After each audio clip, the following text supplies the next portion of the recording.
The log broke backs and crushed pride. But when the dust cleared, one woman lifted what no man could bear. Petty Officer First Class Sarah Tsunami Mitchell stood alone on the beach at Naval Special Warfare Training Center, shouldering the 300-pound telephone pole that had defeated 12 male candidates in the previous hour, her muscles straining against impossible weight, while instructors witnessed what appeared to be an extraordinary display of determination, completely unaware that the woman they had dismissed as physically inadequate for SEAL operations had already completed classified maritime missions in the South China Sea, where her underwater demolition expertise and combat swimming capabilities had prevented 3 separate terrorist attacks on American naval assets during operations so sensitive that her heroic actions remained sealed in Naval Special Warfare Command archives. For 17 months, the personnel at BUD/S training had treated Mitchell like any other experimental candidate who possessed adequate motivation but seemed limited by physiological constraints that couldn't be overcome through standard conditioning programs. They witnessed her struggles during physical evolutions and equipment handling, observing her methodical approach to training challenges and mistaking her technical precision for compensation mechanisms used by candidates who lacked the raw physical power necessary for special operations warfare in maritime environments. They saw her careful study of hydrodynamic principles and tactical swimming techniques, assuming she was trying to substitute intellectual understanding for physical capabilities that male candidates developed through superior upper body strength and cardiovascular capacity.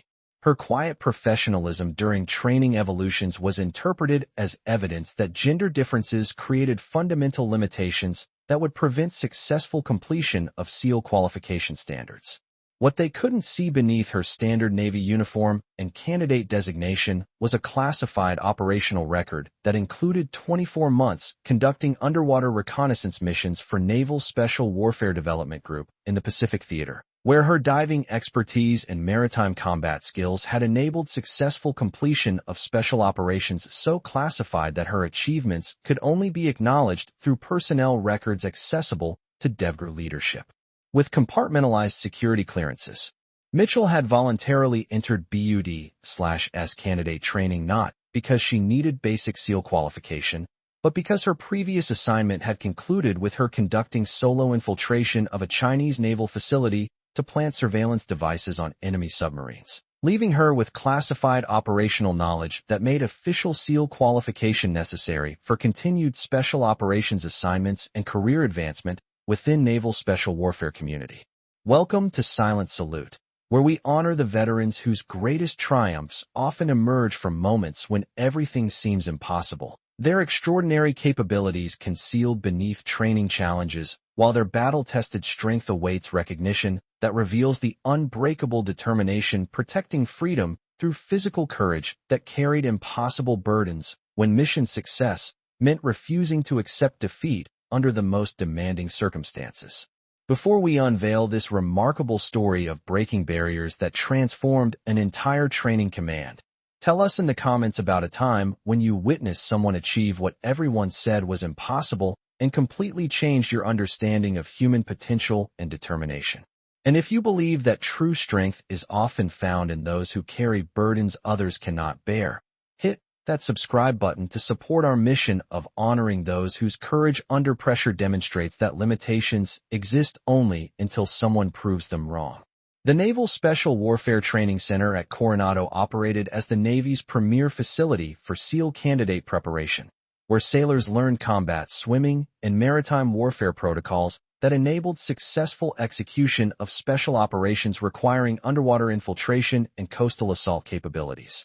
The facility processed hundreds of candidates annually while maintaining the highest training standards that separated elite warriors from conventional naval personnel. Master Chief Petty Officer Robert Anchor Davis supervised BUD/S training with operational expertise earned through 8 deployments, where his leadership had guided SEAL teams through successful completion of missions requiring maritime assault and underwater demolition capabilities under conditions that prove the life-or-death importance of physical conditioning and mental resilience in aquatic combat environments. Mitchell, you've been demonstrating exceptional technical performance during training for over 17 months.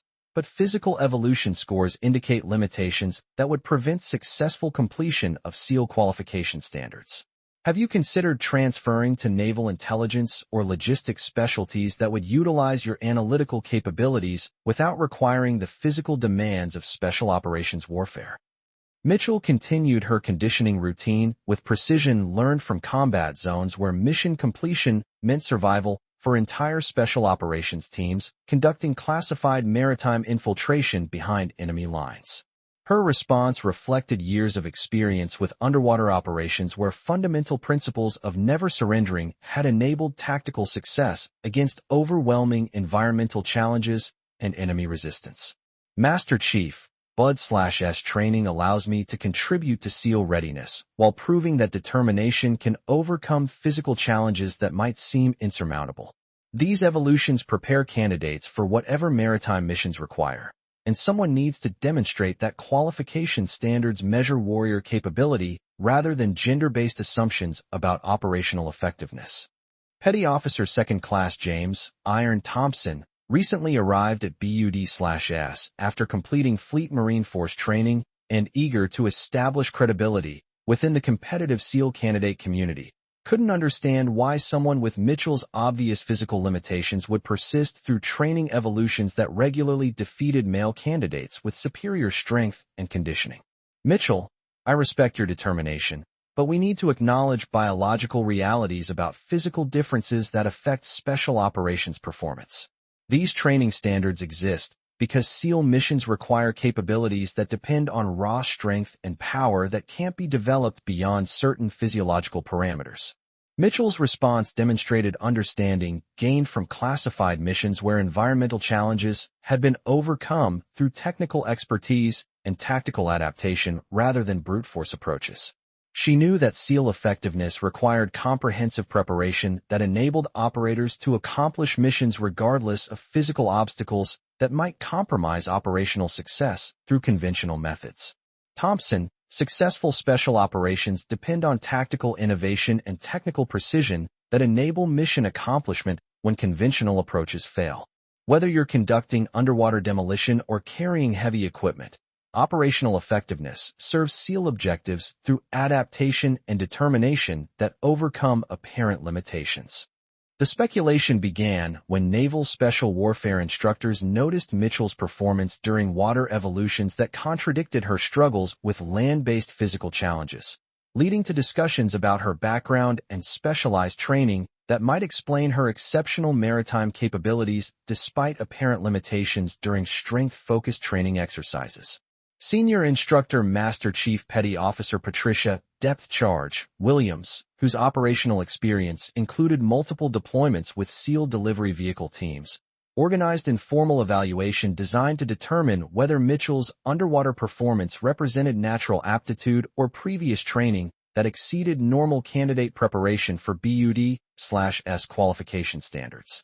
Mitchell, your performance during diving evolutions and underwater navigation exercises indicates training background that exceeds standard naval preparation for SEAL candidate selection. We're curious about your previous assignments and specialized training that would explain capabilities that seem inconsistent with your official personnel record. Mitchell recognized the questioning as legitimate professional inquiry rather than harassment, understanding that naval special warfare communities developed strong bonds based on shared operational experience while maintaining appropriate security protocols about personnel whose backgrounds included classified assignments that couldn't be disclosed through normal channels. The psychological pressure intensified when training personnel began questioning Mitchell's persistence through training evolutions that had defeated multiple male candidates, speculating about special treatment or modified standards that would explain her continued participation despite apparent physical limitations that seemed inconsistent with SEAL qualification requirements. Bud/S Instructor Chief Petty Officer Michael Tsunami Johnson, whose career advancing through SEAL training had been built on maintaining the highest standards without exception, joined concerns about Mitchell's qualification process and potential modifications to training standards that might compromise the integrity of SEAL selection procedures. I think Mitchell might be receiving modified training standards that don't reflect actual SEAL operational requirements. The physical demands of special operations can't be adjusted for gender differences without compromising mission effectiveness and team capability. We might need to evaluate whether her qualification represents actual SEAL readiness.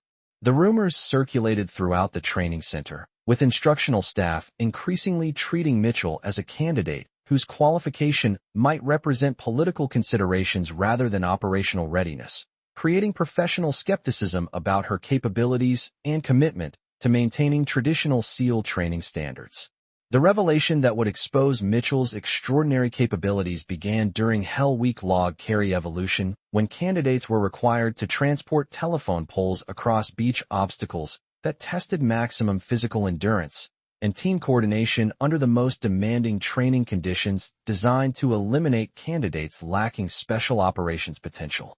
Evolution Supervisor Senior Chief Petty Officer David Driftwood Martinez was monitoring the log carry exercise when he observed unusual difficulties among multiple candidate teams, noticing that several groups had abandoned their logs after team members suffered injuries or exhaustion during the most challenging portion of the evolution. The critical moment arrived when Mitchell's team encountered the final obstacle in the log carry course, discovering that her 5 teammates had collapsed from exhaustion and dehydration during the most physically demanding portion of Hell Week. Despite her own fatigue and the 300-pound log that had defeated stronger candidates, she made the decision to complete the evolution alone rather than accept team failure. What happened next would be discussed throughout Naval Special Warfare Command for years, as instructors and candidates witnessed Mitchell single-handedly carrying the telephone pole through sand dunes and obstacle courses while completing the final mile of the exercise, demonstrating physical and mental resilience that exceeded all expectations for Hell Week performance and candidate capabilities. Petty Officer Mitchell is completing the log carry evolution alone while carrying a 300-pound telephone pole that defeated multiple team efforts, Senior Chief Martinez reported to Training Command. Her performance exceeds all established parameters for individual capability and demonstrates strength that requires immediate evaluation and background verification through appropriate channels. The silence that followed Senior Chief Martinez's report lasted several minutes as training personnel and candidates processed the realization that Mitchell's Bud/S assignment had concealed operational background and physical capabilities that exceeded virtually everyone's expectations about female participation in special operations training and qualification standards. Master Chief Williams, whose own operational experience had included interaction with classified naval units during joint special operations, immediately understood the significance of Mitchell's performance, while recognizing that such exceptional capability indicated extensive training and operational experience that explained her maritime expertise and physical resilience. That level of physical performance and mental toughness represents the most classified naval operations and indicates combat experience with special warfare units where impossible missions become routine through superior conditioning and operational expertise. Candidates don't develop that capability without proving themselves under the most demanding combat conditions. Mitchell realized that her log carry performance had revealed naval background that she had been concealing during training, understanding that her DEVGRU qualification represented classified maritime operations that would require verification through proper Naval Special Warfare Command channels and security protocols that protected operational information.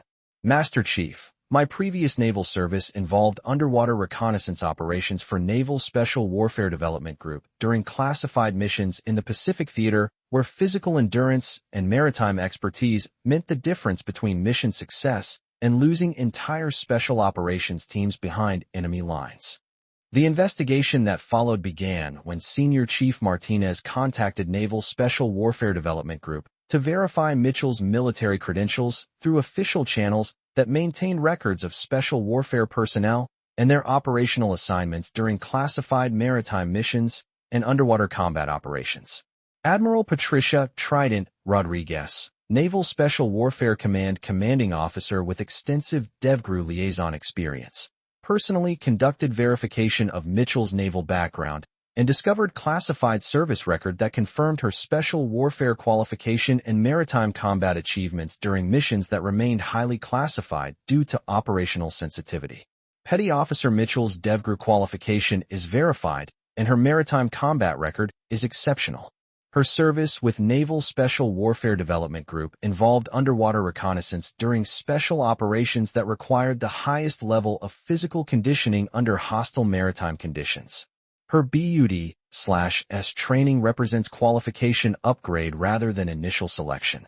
The recognition ceremony that followed became a defining moment for entire Naval Special Warfare Training Center, demonstrating how exceptional operators often exceeded training expectations while maintaining capabilities that surpassed normal candidate parameters and could emerge when circumstances required acknowledgement of their proven operational effectiveness. Petty Officer Mitchell represents the caliber of maritime warfare expertise that characterizes America's most elite naval operations, Admiral Rodriguez announced during training command formation. Her performance during BUD/S training demonstrates that SEAL qualification standards measure warrior capability rather than gender limitations while contributing to special warfare excellence. The advanced training program that Mitchell agreed to develop became a lasting contribution to naval special warfare, combining her DEVGRU experience with maritime expertise to create protocols that prepared SEAL candidates for maximum performance potential while maintaining the highest qualification standards established by operational requirements rather than traditional assumptions.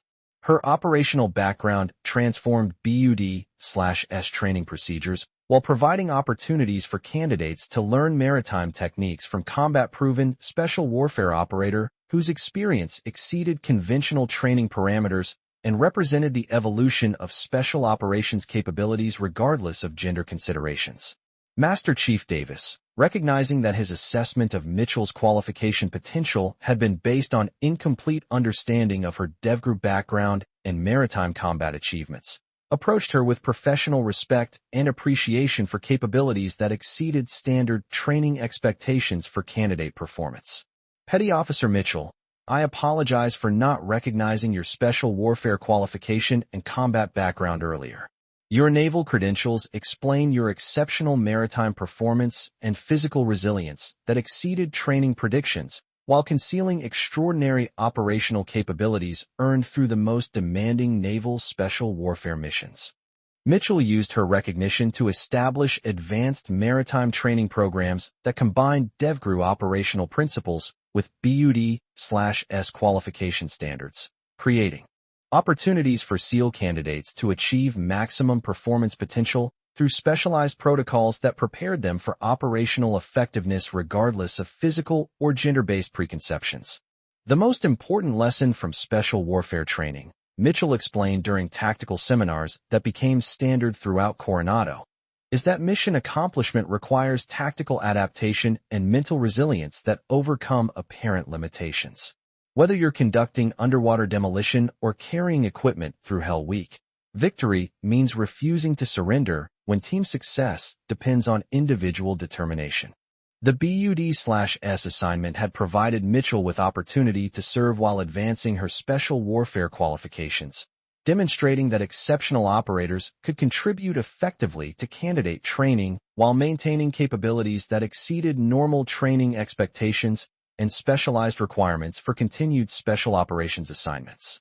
Years later, when Senior Chief Mitchell returned to DEVGRU operations while maintaining her training expertise, her story continued inspiring special warfare personnel who understood that true maritime warriors often exceeded all limitations while carrying burdens that others considered impossible to bear alone.